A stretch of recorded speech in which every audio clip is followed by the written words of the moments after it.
Hello, this is Roland. Welcome. Today I want to talk about stress, and maybe in a little different way than you've heard it talked about before. You see, stress has a spiritual aspect. In the Garden of Eden, you could say that Adam had a stress-free life. It was paradise. Everything was beautiful and wonderful. So what went wrong? He reacted to something on the outside. What did he react to? Well, he reacted to his wife's voice. And what she said was what she had been coached to say by the serpent. So the serpent introduced something into Adam's mind with which he began to doubt the way he was going. He began to doubt that he had it really so good. And he began to think, well, maybe he could have it better. Something better. Isn't it always that way? You have a car that's reasonably good, and then you buy a new car and spend way too much money for it. You have shoes that are comfortable. You buy new shoes and they're not comfortable and they cost a lot of money. You have something nice, serviceable, and you get something new. Why? Why? Sometimes you have to get something new because what you have is not working. But a lot of times you get something new. See, what's the old expression? If it ain't broke, don't fix it. Have you heard that? Well, paradise wasn't broke.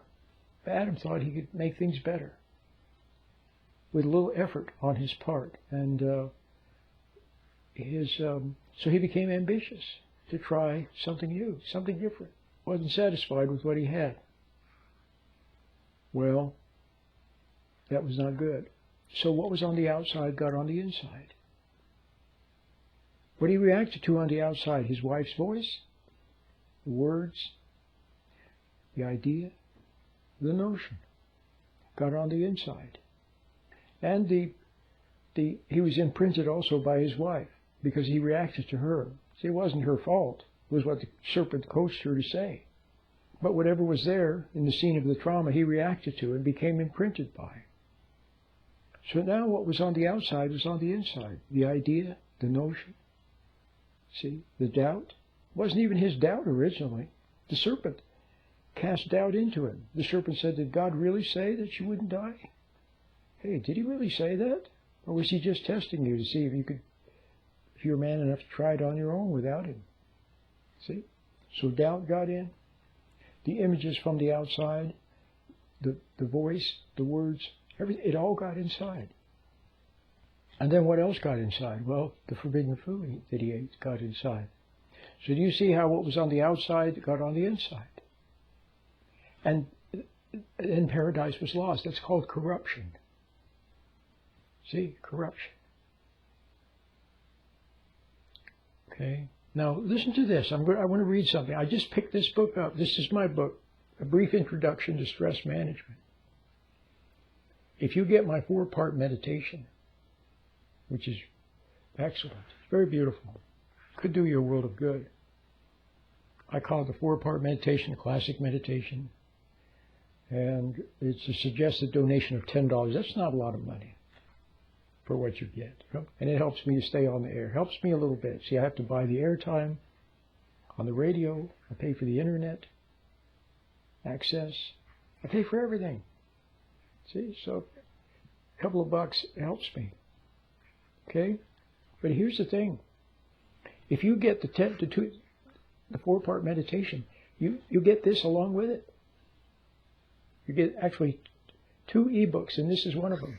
A Brief Introduction to Stress Management. Listen to this. I'm reading from page 46. Let me see what it says on page 45. Let's start with chapter 6 on page 45. Understanding resentment and its traumas.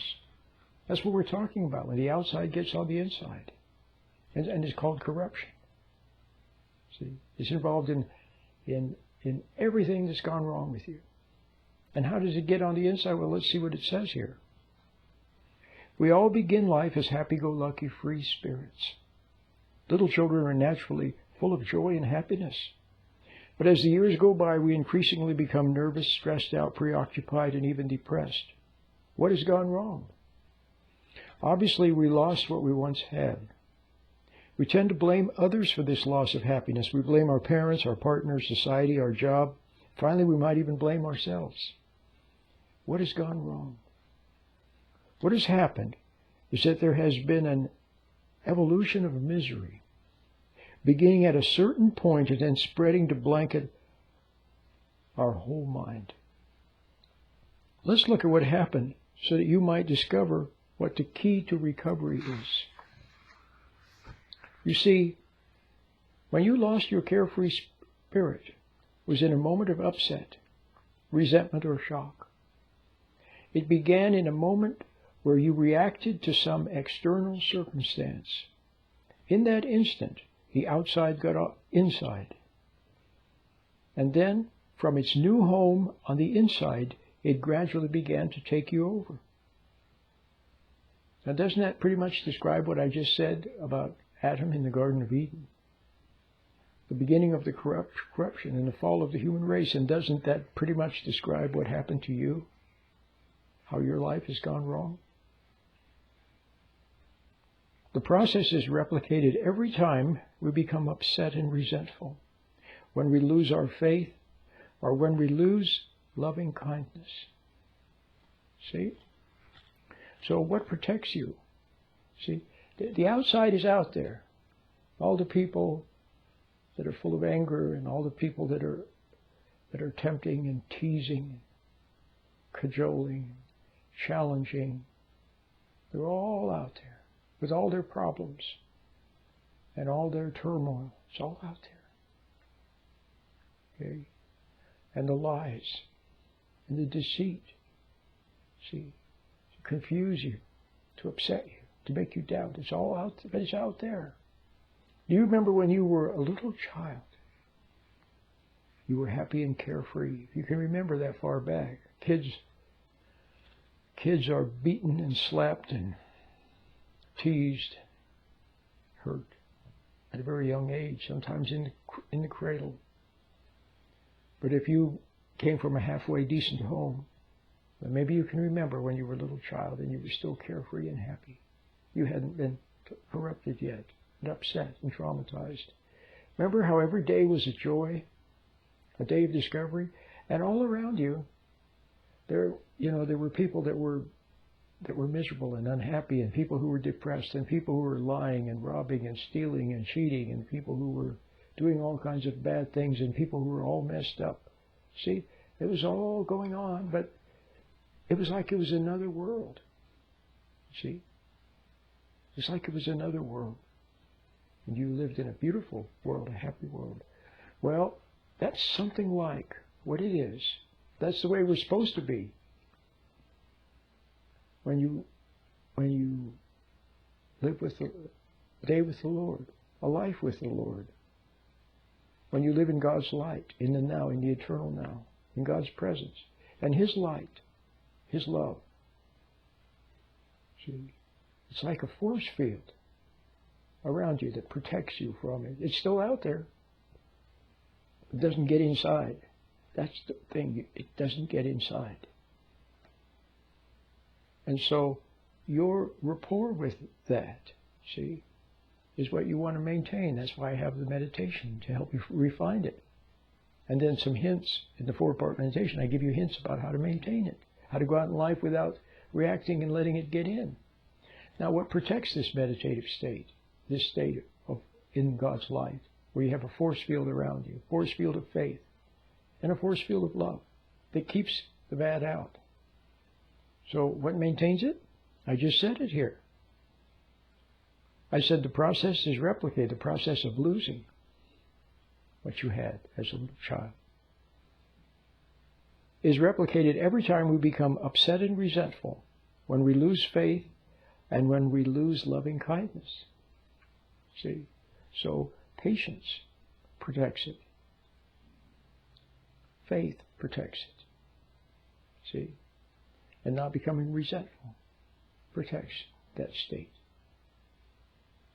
where you are with a force field around you. Okay? So, I think I've said a lot already. You could watch this video again and glean even more from it. Okay? Because therein, in this little brief introduction, see, if you receive it rightly, you can then flash on and realize and have insights about what happened to you. And you can see where you fall, what you've fallen to from, and what you've fallen from. And if you want to get that, what you fell from back, if you yearn for innocence and for goodness, see, and yearn to be right. You know you're not right now, but you can't make yourself right. See, that's more tease on the outside. People say you can by huffing and puffing and trying and setting goals and so on. See, they're everywhere. They're in church, they're in the pulpit, they're in schools, they're in universities, they're at work, the motivators. They're everywhere. And they tempt you, see, to be like them. But then when you find out that the force field that you had, that beautiful world that you had is gone. And then instead, now, what you have instead is then a mind that's filled with millions of images of all the times that you've fallen. See? And your mind is awash with worries and fears and doubts. And what if this and what if that? And reliving the past and thinking about what happened. The traumas come back over, and they call it post-traumatic stress disorder. Everybody has it. Sometimes it's more obvious than others, but everybody has it. That's what it is. That's what happened to Adam. After he fell, after he ate of the forbidden fruit, then he had PTSD. Okay? So now you see what the stress is, and you see what the original stress is? It's evil. See? That wants to rob you, to take away what you have, because it doesn't have it, and it's jealous. And to corrupt you, and to turn you into one of its own. See? Now you see the spiritual side of all of this. So there's a psychology to it, and there's a spiritual aspect, a metaphysical aspect. Okay? But it's not necessary for you to understand it all, although you can understand some of it more and more as time goes by, especially if you read my books. But what's important for you is to regain contact with the inner good, the inner light from God, so that you can have that force field put up and then go out in the world without reacting anymore. See? Then when you're not reacting anymore, you can calm down, and then in God's light, you'll also be able to then look at what's gone wrong through your millions of reactions up until the present. See? So it's actually very simple. There's nothing for you to do other than to meditate and yearn for the light and long for the light. Okay? My name is Roland.